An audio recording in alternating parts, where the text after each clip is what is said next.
HR 뉴스 트렌드 어널러시스. 지난달에는 무슨 일이 있었지? 미디어 빅데이터를 통해 한 달간의 HR 이슈를 분석합니다. 2022년 2월. 먼저 2월 첫째 주입니다. 이슈 1. 삼표산업 중대재해처벌법 적용 1호. 양주 사업장 토사 붕괴로 매몰된 3명의 작업자가 모두 숨진 가운데 고용노동부는 삼표산업을 대상으로 산업안전보건법과 중대재해처벌법 위반 혐의를 조사 중입니다. 특히 지난달 27일 중대재해처벌법 시행 이후 발생한 첫 중대산업재해인 만큼 중대재해처벌법의 첫 번째 위반 사례가 될 가능성이 큰데요. 법 적용 여부의 핵심 쟁점은 사전에 안전보건 예산과 인력을 확보하였는가입니다. 최종 결론까지 최소 2개월이 소요될 것으로 예상되는데요. 산업계 전반의 긴장감이 고조되고 있습니다. 이슈 2. 대법 2년 이상 근로한 파견 근로자를 기간제로 고용하는 것은 무효. 현행 파견법에 따르면 한 회사에서 파견직으로 2년 넘게 일한 노동자는 사업주가 직접 고용을 해야 합니다.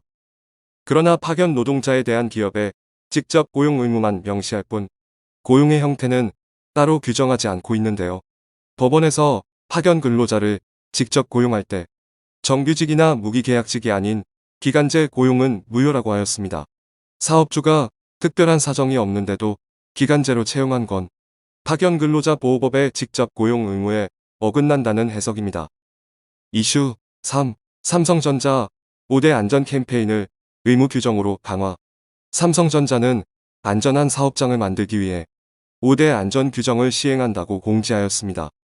5대 안전 규정은 보행 중 휴대폰 사용 금지, 보행 중 무단횡단 금지, 운전 중 휴대폰 사용 금지, 운전 중 과속 금지, 자전거 이용 중 헬멧 착용 등인데요.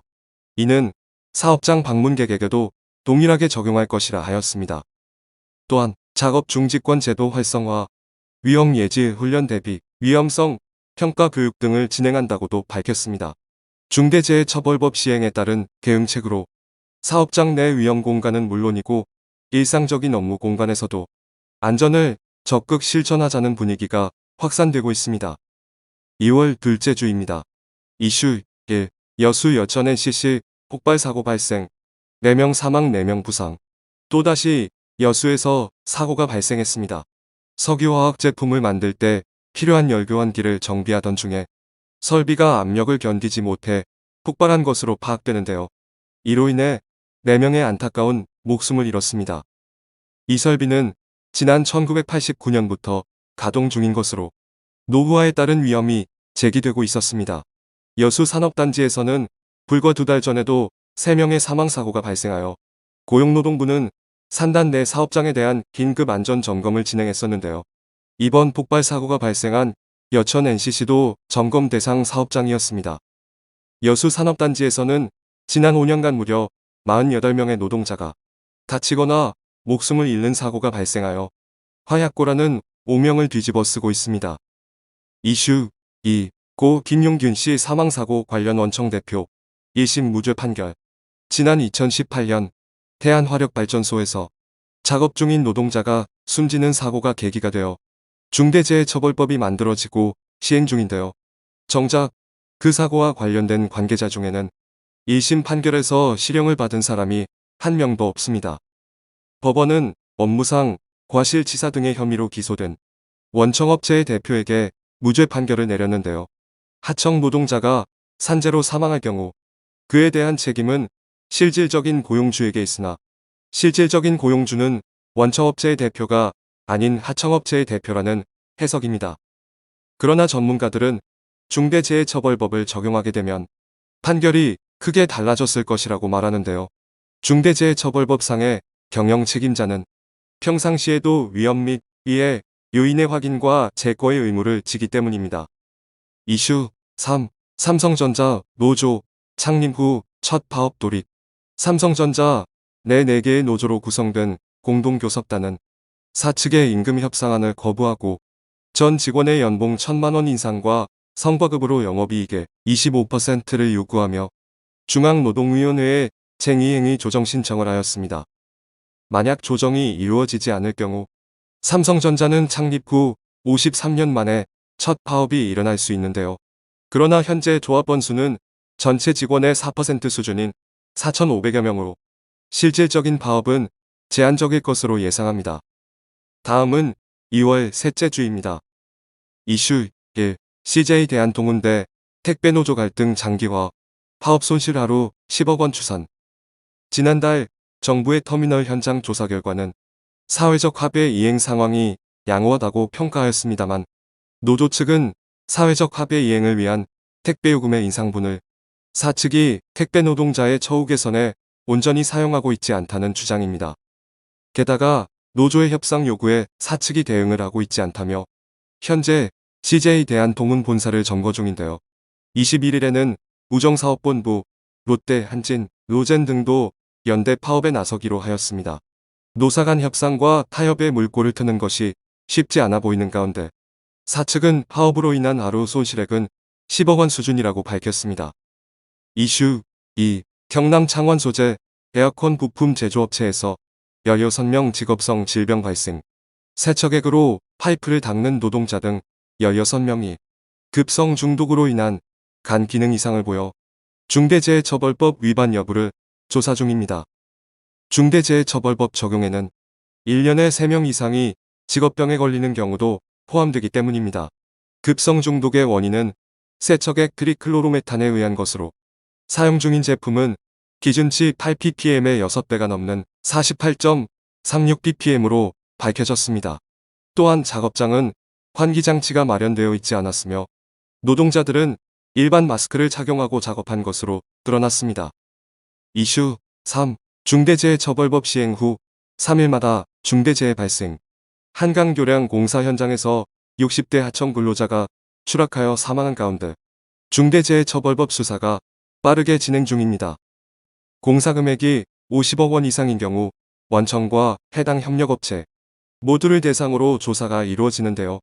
사고가 일어난 고덕대교의 시공사는 현대건설이며 공사 금액은 3천억 원 규모입니다.